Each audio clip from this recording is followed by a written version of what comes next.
Praise the Lord. கர்த்தருடைய பரிசுத்த நாமத்துக்கு மகிமை உண்டாவதாக. இந்த நாளுடைய தியானத்துக்காக ஒரு வேத பகுதி வாசிப்போம். அது ஆமோஸ் 5ஆம் அதிகாரம் 4ஆம் வசனம். கர்த்தர் இஸ்ரவேல் வம்சத்தாருக்கு சொல்லுகிறது என்னவென்றால், என்னை தேடுங்கள், அப்பொழுது பிழைப்பீர்கள். இஸ்ரவேல் மக்கள் கர்த்தரை விட்டு தூரமாய் போய்விட்டார்கள். அவர்கள் பலவிதமான வழிகளிலே சிறைப்பட்டு போய்விட்டார்கள், சிதறடிக்கப்பட்டு விட்டார்கள். இப்ப ஆமோஸ் தீர்க்கதரிசி மூலமாய் இஸ்ரவேல் மக்களுக்கு ஒரு செய்தி போகிறது. இந்த காலவேளையில் அருமையான கர்த்தருடைய பிள்ளைகளே, உங்களுக்கும் எனக்கும் பரிசுத்த ஆவியானவரை கொண்டு தேவன் ஒரு செய்தி அனுப்புகிறார். அந்த செய்தி என்னவென்று சொன்னால், ஆமோஸ் 5ஆம் அதிகாரம் 4ஆம் வசனம்.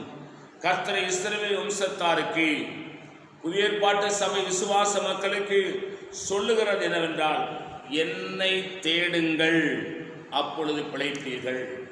உலகத்தை தேடாதீங்க, மனுஷனை தேடாதீங்க, பிழைப்பை தேடாதீங்க, அங்கேயும் இங்கும் போகாதீங்க. இது என்ன ரட்சிக்கும், அது என்ன ரட்சிக்கும், இது என்னை பாதுகாக்கும், அது என்னை பாதுகாக்கும், இதை செய்தா சரியாகும், அதை செய்தா சரியாகும், அப்படிலாம் எங்கேயும் போகாதீங்க.